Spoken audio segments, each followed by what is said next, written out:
নমস্কার, দেখছেন নিউজ 18 বাংলা। সঙ্গে রয়েছি আমি স্বর্ণালী। শুরু করছি কলকাতা এবং আজকে কলকাতা শুরুতেই অবশ্যই নজর রাখতে হবে গতকালের জোড়া কালবৈশাখীর দিকে, কারণ গতকাল মাত্র 13 মিনিটের ব্যবধানে পরপর দুটো কালবৈশাখীর তাণ্ডবে কার্যত তছনছ হয়ে গেছে শহর কলকাতা। বিভিন্ন জায়গাতে গাছ পড়ে বিপত্তি এবং এখনো পর্যন্ত কিন্তু যোগাযোগ ব্যবস্থা বিপর্যস্ত, বিদ্যুৎহীন অবস্থা হয়ে রয়েছে বিভিন্ন এলাকায়।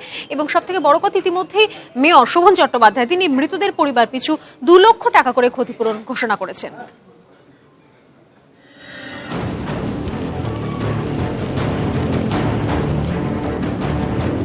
বেনজির জোড়া কালবৈশাখী আর তাতেই তছনছ তিলোত্তমার বেশ কিছু অংশ। ঝড়ের দাপটে ভেঙে পড়া গাছে অবরুদ্ধ শহরের বহু রাস্তা, অনেক জায়গাতেই তার ছিঁড়ে বিপত্তি। ঝড়ের দাপটে বেসামাল দশা পুরনো কলকাতার। বাগবাজারের ঝড়ের তাণ্ডবে গাছ ভেঙে পড়েছে বাড়ির গায়ে, আতঙ্কিত বাড়ির বাসিন্দারা।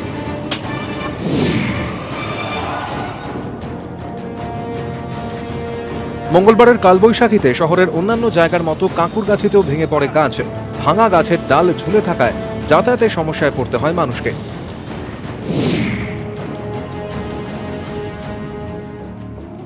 সল্টলেকের অন্যতম ব্যস্ত এলাকা করুণাময়ী, সেখানেও গাছ ভেঙে পড়ায় বিপত্তি। ইএফ ব্লকে গাছ উপড়ে পড়ায় বন্ধ একদিকের রাস্তা।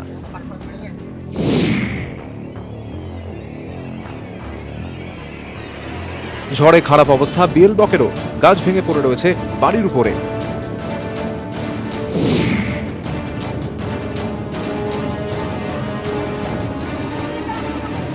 ঝড়ে বিদ্যুতের তার ছিঁড়ে যাওয়ায় সমস্যায় বেহালার কর্ণশ্রী এবং সংলগ্ন অঞ্চলের বাসিন্দারা।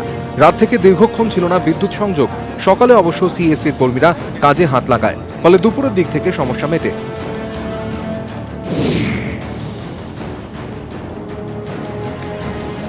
গার্ডেন ব্রিজ পুরসভার 138 নম্বর ওয়ার্ডে ঝড়ের দাপটে বাড়ির উপর গাছ ভেঙে পড়েছে, ফলে ক্ষতি হয়েছে বাড়িটির। আলিপুর জাজেস কোর্টে গাছ ভেঙে ক্ষতিগ্রস্ত 5 নম্বর এজলাস।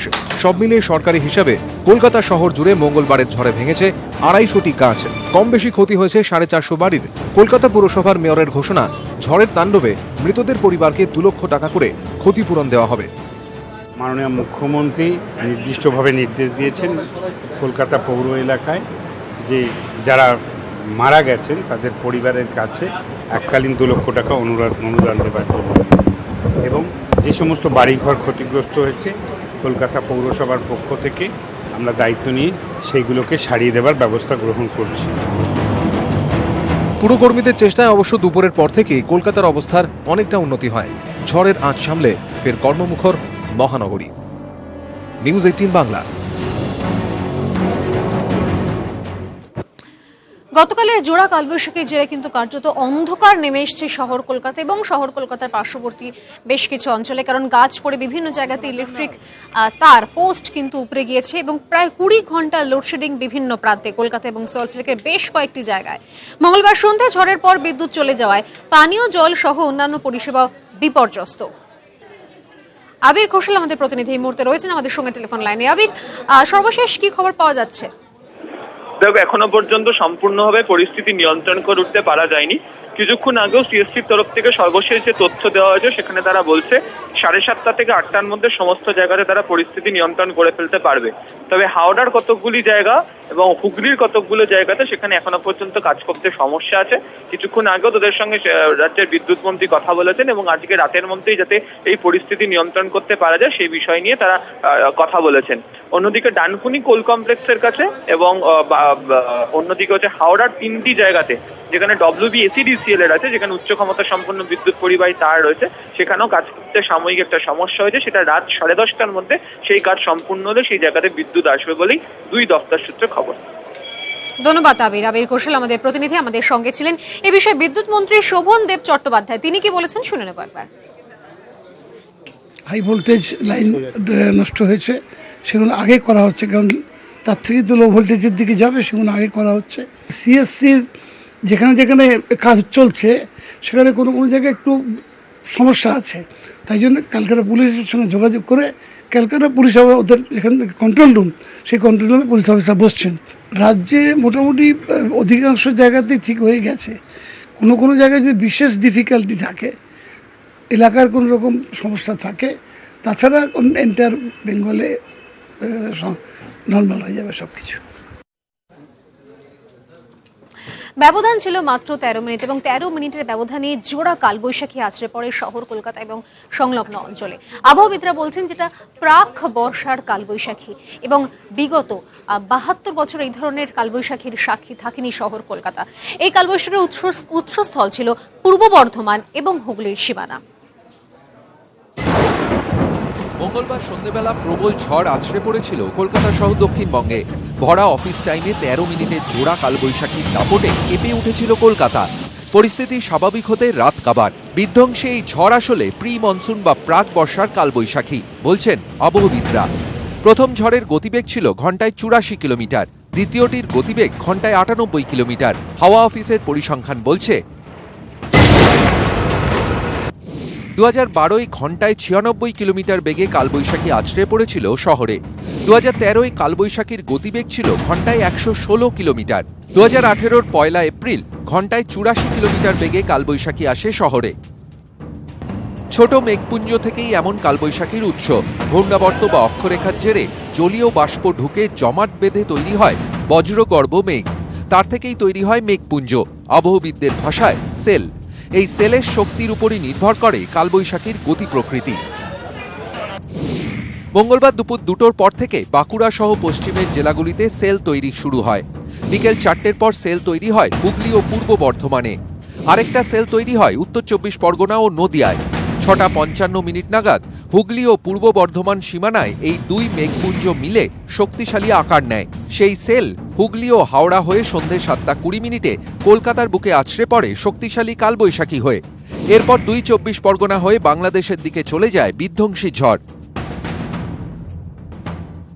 একটা 84 কিলোমিটার স্কল হয়ে যাওয়ার পর উইন্ড স্পিড ছিল মোটামুটি 50-60 করতে করতে আবার একটা পিক যেটা 98 কিলোমিটার পার আওয়ার্স। ওই জন্য ইম্প্যাক্টটা অনেকটাই বেশি হয়েছে, যেহেতু ডিউরেশন অফ স্ট্রং উইন্ড বেশি ছিল, ইম্প্যাক্টটা বেশি। পরপর দুবার ঝড় ছাড়াও আধ ঘন্টা ধরে চলে ঝোড়ো হাওয়া। সেই হাওয়ার গতিবেগ ছিল ঘন্টায় প্রায় 50 কিলোমিটার। হাওয়া অফিসের হিসেবে এতক্ষণ ধরে চলা ঝড় কমই দেখা গেছে কলকাতায়। ক্যামেরায় সুভাষ চক্রবর্তীর সঙ্গে বিশ্বজিৎ সাহা, নিউজ 18 বাংলা। এর সঙ্গে আবহাওয়া দপ্তর সূত্রে পূর্বাভাস যে আগামী দুদিন কিন্তু আর কোনো ঝড় বৃষ্টির সম্ভাবনা নেই, তবে বরং উল্টো একটা আশঙ্কা রয়েছে, যেটা হচ্ছে যে তাপমাত্রা কিন্তু বাড়তে পারে, এমনটাই কিন্তু জানাচ্ছে আলিপুর আবহাওয়া দপ্তর। অর্থাৎ আগামী দুদিন ঝড় বৃষ্টির সম্ভাবনা নেই, তবে বিক্ষিপ্ত বৃষ্টি হতে পারে। অন্যদিকে তাপমাত্রা সেটা কিন্তু আরও বাড়বে, এমনটাই কিন্তু জানালো আলিপুর আবহাওয়া দপ্তর।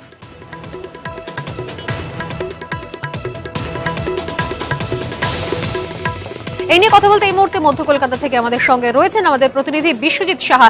বিশ্বজিৎ, ঠিক কি জানাচ্ছে আলিপুর আবহাওয়া দপ্তর?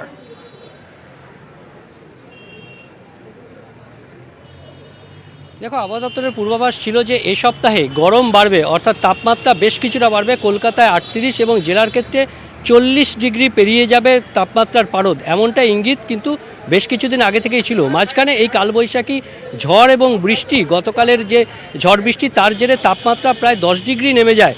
এই তাপমাত্রা কমার কারণেই আগামী দুদিন কিন্তু সেভাবে ঝড়ের সম্ভাবনা নেই, তবে বিক্ষিপ্তভাবে বৃষ্টি হতে পারে। বিক্ষিপ্ত বৃষ্টি দক্ষিণবঙ্গের বিভিন্ন জেলাতে হতে পারে। ছোট ছোট মেঘ থেকে বিক্ষিপ্ত বৃষ্টি হতে পারে, কারণ ঝাড়খণ্ড এবং বিহার সংলগ্ন এলাকায় একটি ঘূর্ণাবর্ত তৈরি হয়েছে। এই ঘূর্ণাবর্তের জেরে প্রচুর জলীয় বাষ্প ঢুকছে। যদিও এই জলীয় বাষ্প জমাট বেঁধে বজ্রগর্ভ মেঘ থেকে ঝড়ের সৃষ্টি হওয়ার জন্য যে ধরনের তাপমাত্রা তৈরির দরকার, সেই তাপমাত্রা এই মুহূর্তে নেই। তাই আজ এবং আগামীকাল সেভাবে ঝড়ের কোনো পূর্বাভাস নেই, কিন্তু বৃষ্টি হতে পারে বিক্ষিপ্তভাবে। দক্ষিণবঙ্গে যেমন, উত্তরবঙ্গে কিন্তু বৃষ্টি বেশ ভালো হতে পারে। দার্জিলিং সহ 5 জেলাতে বেশ মাঝারি বৃষ্টি হওয়ার একটা সম্ভাবনা রয়েছে। তবে দক্ষিণবঙ্গের ক্ষেত্রে সেভাবে জোরালো বৃষ্টি নয়, তবে বিক্ষিপ্ত বৃষ্টি হতে পারে বিভিন্ন জায়গায়। ঝড়ের পূর্বাভাস আগামী দুদিন নেই। তাপমাত্রা কিন্তু বাড়বে, আগামী 48 ঘন্টায় তাপমাত্রা তো বাড়বেই।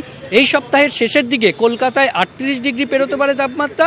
অন্যদিকে বাঁকুড়া, পুরুলিয়া, বীরভূম, পশ্চিম বর্ধমান সহ পশ্চিমের যে জেলাগুলি, সেই জেলাগুলিতে তাপমাত্রা 40 ডিগ্রি পারদ পেরিয়ে যাবে, এমনটাই ইঙ্গিত দিচ্ছে আলিপুর আবহাওয়া দপ্তর। জলীয় বাষ্প থাকায় একদিকে যেরকম অস্বস্তি বাড়বে, সেরকম তাপমাত্রা আরো বাড়বে, আরো ঊর্ধ্বমুখী হবে, এমনটাও কিন্তু জানাচ্ছে আলিপুর আবহাওয়া দপ্তর। আবহাওয়া দপ্তরের অধিকর্তা, তার সঙ্গে কথা বলেছেন আমরা, তিনি ঠিক কি জানিয়েছেন শুনেন।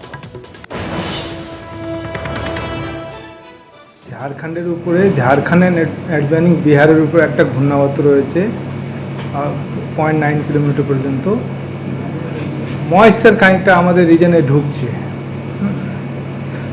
তবে একটা যেটা মেজর ইফেক্ট, যে গতকালে যা ঝড় বৃষ্টি হয়েছে টেম্পারেচারটা সেরকম ওঠেনি। একটা নেগেটিভ ফ্যাক্টর, ওই জন্য খুব বড় ধরনের এখন ঝড় বৃষ্টি আপাতত আজ আর আগামীকাল এরকম নাই। আগামী 2 থেকে 3 দিনের মধ্যে 38 ডিগ্রি সেন্টিগ্রেড কলকাতা যদি চলে যায়। পরপর দুবার কালবৈশাখী এবং যার জেরে শহর কলকাতার 40 থেকে 50টি জায়গায় কিন্তু গাছ উপড়ে গেল। এরপরে কিন্তু উদ্ভিদ বিজ্ঞানীদের দাবি যে কেন প্রতিবার ঝড়ের সময় গাছ উপড়ে পড়ার মতো ঘটনা ঘটছে, এবং সেক্ষেত্রে কিন্তু বলা হচ্ছে যে সঠিক পরিকল্পনার অভাবেই কিন্তু এই ঘটনা ঘটছে। অর্থাৎ বড় বৃক্ষ জাতীয় গাছের জন্য যে মাটি বা জলের প্রয়োজন তা কিন্তু সঠিক পরিচর্যার অভাবে পাওয়া যাচ্ছে না, এটা কিন্তু দাবি করছেন উদ্ভিদ বিজ্ঞানীরা।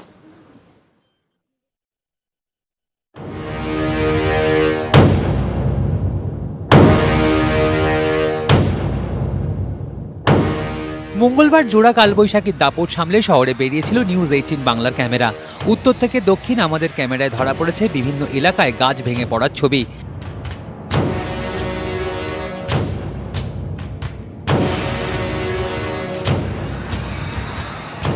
এখনো পর্যন্ত যা পরিসংখ্যান তাতে সবচেয়ে বেশি উপড়েছে কৃষ্ণচূড়া এবং রাধাচূড়ার মতন বড় গাছ।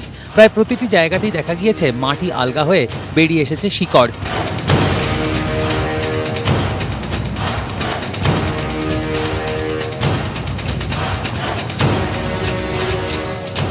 কি কারণে এই অবস্থা জানতে আমরা যোগাযোগ করেছিলাম বিশেষজ্ঞদের সঙ্গে।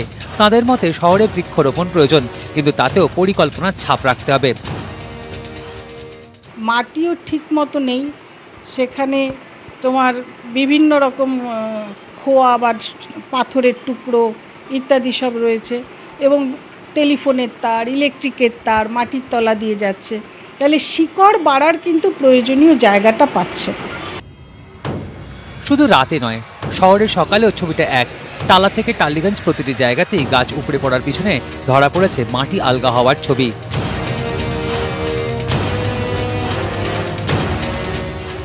উদ্ভিদ বিজ্ঞানীদের মতে শহরে গাছ বাঁচাতে বড় নয়, প্রয়োজন ঝাউ জাতীয় গাছের চারা লাগানো।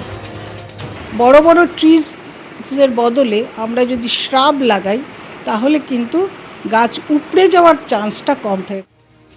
গাছগুলি নিচ পর্যন্ত তাদের শিকড় বিস্তৃত করতে পারছে না, মাটির সঙ্গে আলগা হয়ে যাচ্ছে, আর তাই প্রবল ঝড়ের সময় গাছ পড়ে যাচ্ছে কলকাতায়।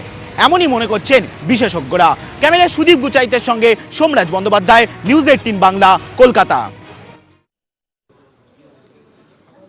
ঝড়ে বিপর্যস্ত হয়ে পড়েছে কলকাতা এবং বিভিন্ন জায়গায় গাছ ভাঙার খবর আমরা আগে থেকে দিয়েছি। প্রেস ক্লাবের কাছে, রেফারি ক্যান্টিনের কাছে একটি গাছের ডাল ভেঙে একটি কাক আটকে পড়ে। দীর্ঘক্ষণ দুটি ডালের মাঝখানে কাকটি আটকেছিল এবং পরে কয়েকজন যুবক গাছে উঠে কাককে উদ্ধার করে। খবর দেওয়া হয় বন দপ্তরেও, তারা এসে কাকটিকে উদ্ধার করে।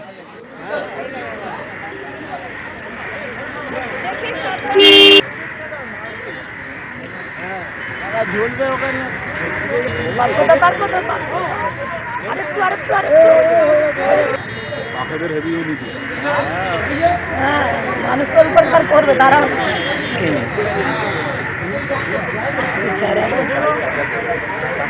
আরেকটা বাস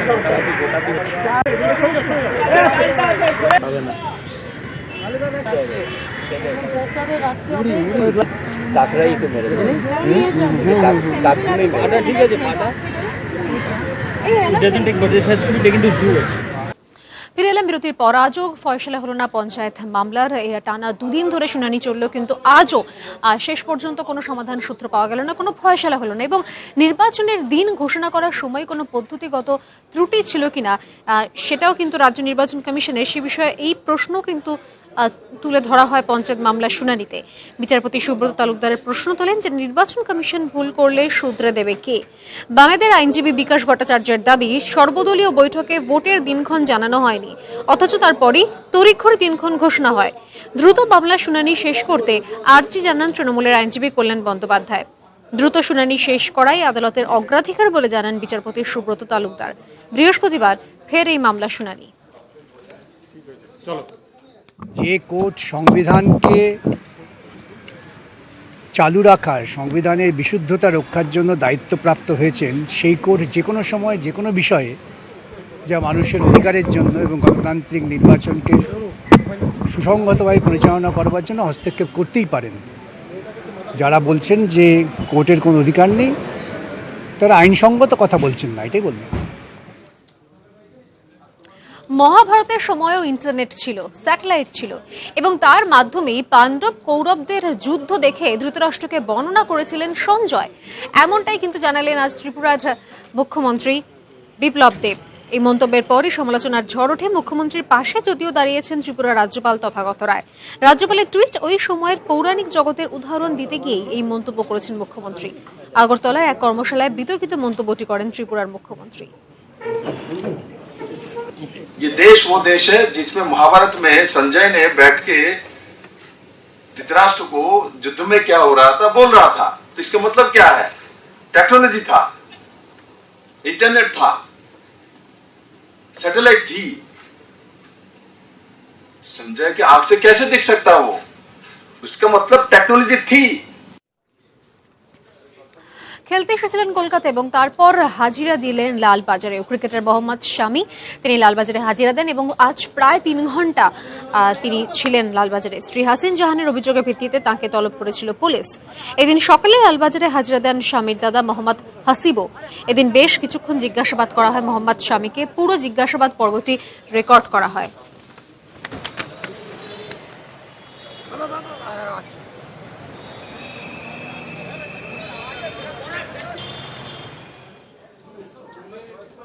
আজ অক্ষয় তৃতীয়া, সকাল থেকে কিন্তু ভিড় চোখে পড়ে কালীঘাটে।